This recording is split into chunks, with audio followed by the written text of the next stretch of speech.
जय श्री राधे कृष्णा। आप सबका हमारे YouTube चैनल जीवन का सही आधार में हार्दिक स्वागत है।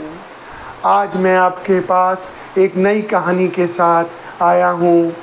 उस कहानी का नाम है कर्माबाई।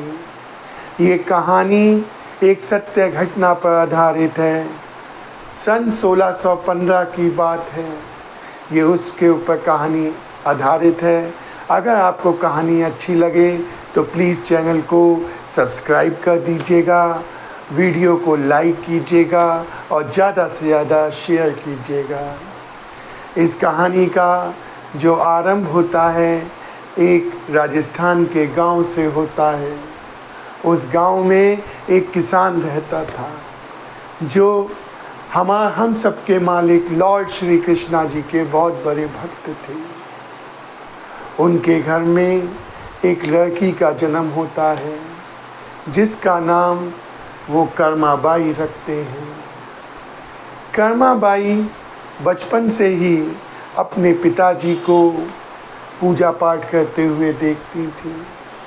बचपन में ही कर्माबाई की माताजी का देहांत हो जाता है। कर्माबाई को उनके पिताजी ही पाल रहे थे। उनके पिताजी का एक ही नियम था, वो सुबह उठते थे, लॉर्ड श्री कृष्णा जी की पूजा करते थे और उनको पूर्ण श्रद्धापूर्वक भोग लगाते थे। उसके बाद ही भोजन ग्रहण करते थे। कर्माबाई ये बात देखती थी। एक दिन उन्होंने अपने पिताजी से पूछा कि पिताजी, आप लॉर्ड श्री कृष्णा जी को भोग लगाते हैं, उसके बाद ही आप भोजन ग्रहण करते हैं, ऐसा क्यों? तो कर्माबाई जी के पिताजी बोले कि बेटी, हम सबके दाता, हम सबके मालिक लॉर्ड श्री कृष्णा जी हैं और लॉर्ड श्री कृष्णा जी को ही अर्पण करके हमें भोजन करना चाहिए। एक दिन कर्माबाई जी के पिताजी का मन तीर्थ यात्रा करने का हुआ। उन्होंने कर्माबाई जी से कहा कि बेटी, मेरा मन तीर्थ यात्रा पर जाने का कर रहा है, लेकिन तू घर में अकेली रहेगी। क्या मैं तीर्थ यात्रा पर चला जाऊं? और ये कब की बात है? 1615 की। आप तो जानते ही हो, उस ज़माने में तीर्थ यात्रा पर जाने का मतलब था कि 1 से 2 महीना लग जाना। तो भी कर्माबाई ने अपने पिताजी से कहा कि पिताजी, आपका मन तीर्थ यात्रा पर जाने का है तो आप जा सकते हैं, कोई बात नहीं है। पिता ने कहा, मैं तो तीर्थ यात्रा पर चला जाऊंगा बेटी, लेकिन जो मेरा नियम है क्या वो तू अपनाएगी? रोज़ सुबह हम सबके मालिक लॉर्ड श्री कृष्णा जी को भोग लगाने के पश्चात ही भोजन ग्रहण करेगी। कर्माबाई जी ने तो बचपन से ही वो संस्कार पाए थे। उन्होंने कहा, पिताजी, आप तीर्थ यात्रा पर चले जाइए, मैं नियम का पालन श्रद्धापूर्वक करूँगी। अब पिताजी जो है तीर्थ यात्रा पर चले जाते हैं। कर्माबाई सुबह उठकर नहा धोकर भोजन तैयार करती हैं और भोजन में वो क्या बनाती हैं? खिचड़ी, बाजरे की खिचड़ी। उसमें ढेर सारा देसी घी डालती हैं और गुड़ की ढेली रखती हैं और लॉर्ड श्री कृष्णा जी की महापावन मूर्ति के समक्ष रख देती हैं और कहती हैं, आइए प्रभु जी, आइए भोजन ग्रहण कीजिए। सुबह से शाम हो जाती है, भगवान भोजन ग्रहण नहीं करते और कर्माबाई जी भी भोजन ग्रहण नहीं करती हैं। इसी वजह से अब कर्माबाई जी वहीं पर बैठ जाती हैं भूखी प्यासी और कहती हैं कि जब तक आप भोजन नहीं ग्रहण करोगे तब तक मैं भी भोजन नहीं ग्रहण करूंगी। रात के करीब 10 या 11 बज जाते। हम सबके मालिक लॉर्ड श्री कृष्णा जी तो दया की मूर्ति हैं। वो कर्माबाई जी को पुकारते हैं। वो कहते हैं, कर्माबाई तुम मेरी सच्ची भक्त हो। मैं तुमसे ये कहता हूँ कि तुम मुझे भोजन तो अर्पण कर रही हो, लेकिन पर्दा करना भूल गई। जब तुम पर्दा ही नहीं करोगी तो मैं भोजन कैसे ग्रहण करूँगा। कर्माबाई जी कहती हैं, बस इतनी सी बात है, लो मैं अभी पर्दा कर देती हूँ। वो अपनी जो चुनरी पहनी हुई थी उस चुनरी से ही पर्दा कर देती हैं और हम सबके मालिक भोजन ग्रहण कर लेते हैं। अब कर्माबाई जी सोचती हैं कि शायद भगवान को सुबह सुबह भूख लगती होगी, अब मैं रोज़ सुबह ही भोजन तैयार कर दिया करूँगी। वो रोज़ खिचड़ी बनाती और खिचड़ी में घी डालती, गुड़ की ढेली रखती, पर्दा कर देती चुनरी से और भगवान भोजन ग्रहण कर लेते। जब कुछ दिन व्यतीत हो गए तो पिताजी भी तीर्थ यात्रा से आ गए। पिताजी ने पूछा कर्माबाई से कि बेटी तूने नियम का पालन सही से किया? पुत्री बोली, हाँ पिताजी, मैंने नियम का पालन पूरी श्रद्धा से किया और रोज मेरे मालिक आते और भोजन ग्रहण करते थे। वो देख कर हैरान कि जिन्हें ढूंढने में तीर्थ यात्रा गया वो स्वयं हम सबके मालिक श्री लॉर्ड श्री कृष्णा जी तो हमारे घर पर ही विराजमान थे। वो बोले, बेटी मैंने पूरा जीवन लगा दिया लेकिन मैं भगवान को नहीं पा सका और तूने भगवान को पा लिया। कुछ दिन पश्चात कर्माबाई जी के पिताजी की मृत्यु हो जाती है और वो अपनी देह त्याग कर श्री भगवत धाम चले जाते हैं। अब कर्माबाई जी को लगता है कि अब मैं अकेली यहाँ पर कैसे रहूं। वो भी अपना सारा सामान समेटकर लॉर्ड श्री कृष्णा जी की महापावन मूर्त लेकर वो श्री जगन्नाथपुरी चली जाती है। श्री जगन्नाथपुरी में वो ये कहती हैं कि मैं तो अब आपकी ही सेवा करूंगी, यहीं पे कुटिया बनाकर रहूंगी और रोज आपको भोजन करवाऊंगी। हम सबके मालिक लॉर्ड श्री कृष्णा जी की तो उनके ऊपर मेहर थी। अब क्या हुआ कि लॉर्ड श्री कृष्णा जी ने एक बालक का रूप धरा और कर्माबाई जी की कुटिया के बाहर आके बोले, माँ, ओ मेरी माँ, क्या भोजन मिलेगा? कर्माबाई जी भोजन तैयार कर चुकी थी। वो उस बालक से कहती हैं, हाँ बेटा अंदर आ जा, भोजन कर ले।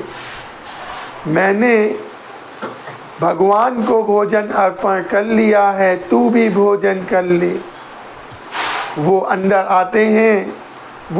आते हैं और बैठकर चाव से कर्माबाई जी की बनाई हुई खिचड़ी को ग्रहण करते हैं।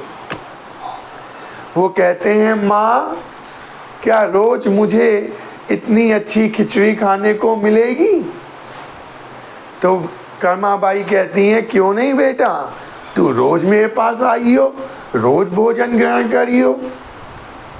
अब श्री जगन्नाथ जी, हम सबके मालिक श्री जगन्नाथ जी रोज भोजन करने आते, चाव से खिचड़ी खाते।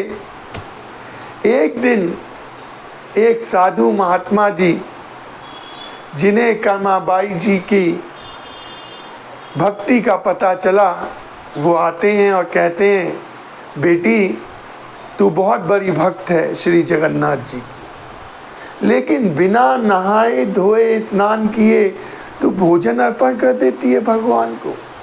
ये तो सही नहीं है ना बेटी। तू पहले स्नान किया कर, पूजा पाठ किया कर, फिर भोजन अर्पण किया कर। वो हाँ कर देती हैं। जब अगले दिन हम सबके मालिक श्री जगन्नाथ जी मंदिर से कर्माबाई जी की कुटिया में पहुंचते हैं, तो कर्माबाई जी से कहते हैं, माँ अभी तक भोजन नहीं बना, मुझे तो भूख लगी है माँ, मुझे तो भोजन चाहिए। कर्माबाई जी कहती हैं कि बेटे मैं अभी नहा कर आई हूँ, अब भोजन बनाना शुरू कर रही हूँ, तो इधर बैठ जा। मैं हम सबके मालिक श्री जगन्नाथ जी, श्री कृष्ण भगवान जी वहाँ पर बैठ जाते हैं और प्रतीक्षा कर रहे होते हैं। वो कहते हैं, माँ जल्दी बनाओ ना भोजन, मुझे भूख लगी है माँ। कर्माबाई जी भोजन बनाने के बाद लॉर्ड श्री कृष्णा जी की महापावन मूर्त के समक्ष भोजन रखकर पर्दा करती हैं।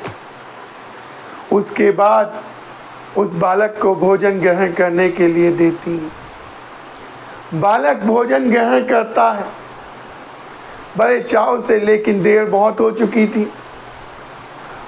बिना हाथ मुंह धोए वो भागते हुए चला जाते हैं। अब पुजारी जी नोटिस करते हैं कि श्री जगन्नाथ जी की मुंह पर खिचड़ी लगी हुई है बाजरे की। आज तक तो कभी नहीं हुआ ऐसा। उसी रात को सपने में श्री जगन्नाथ जी आते हैं पुजारी जी को और कहते हैं कि यहीं पर ही कर्माबाई नाम की मेरी एक भक्तन रहती है, वो रोज बड़े चाव से बाजरे की खिचड़ी बनाती है और मैं उसे खाता हूँ, इसीलिए मेरे मुख पर आज बाजरे की खिचड़ी लगी थी, क्योंकि मैं बिना हाथ मुंह धोए आ गया था। तुम कर्माबाई जी के पास जाओ और कहो कि उन्हें स्नान करके भोजन बनाने की आवश्यकता नहीं है। वो माँ है, माँ तो जैसे भी भोजन बनाएगी बच्चा बड़े चाव से खाएगा। पुजारी जी जब सुबह जागते हैं, वो कर्माबाई जी का पता लगाते हैं और उनकी कुटिया पर जाकर अपनी पूरी जो सपना था वो सुना देते हैं। कर्माबाई जी जब सपने को सुनती हैं पुजारी जी के, तो कहती हैं कि क्या ये सच है पुजारी जी? जो इतने समय से बालक आ रहा था वो स्वयं श्री जगन्नाथ जी थे। वो ये सुनकर गदगद हो जाती हैं। अब क्या होता है, कुछ समय व्यतीत होता है। कर्माबाई जी अपनी देह त्याग कर श्री भगवत धाम चली जाती हैं। उस दिन श्री जगन्नाथ जी की महापावन मूर्त से अश्रुओं की धारा बह रही थी।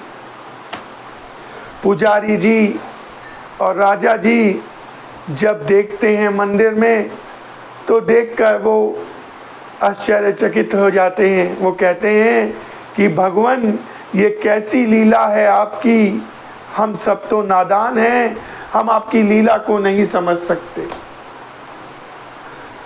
उसी रात सपने में पुजारी जी और राजा जी के सपने में श्री जगन्नाथ जी आते हैं और कहते हैं कि कर्माबाई जी का देहांत हो गया और वो इस लोक को छोड़ के चली गई हैं। मुझे तो सुबह सुबह उनके हाथ की बनी हुई बाजरे की खिचड़ी खाने का एक तरह से नियम बन गया है।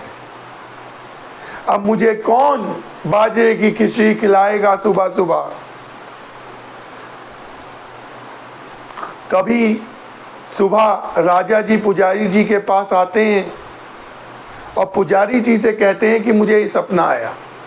पुजारी जी भी कहते हैं मुझे भी यही सपना आया, तो क्या करें?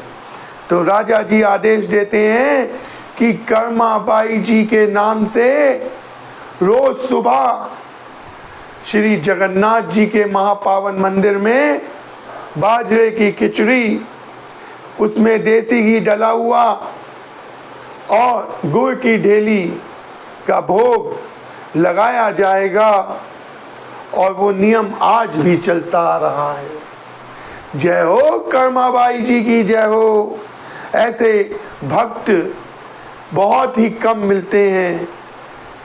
हमें ऐसे आदर्श को, ऐसे व्यक्तित्व के धनी व्यक्तियों को हमें अपना आदर्श बनाना चाहिए। जय हो।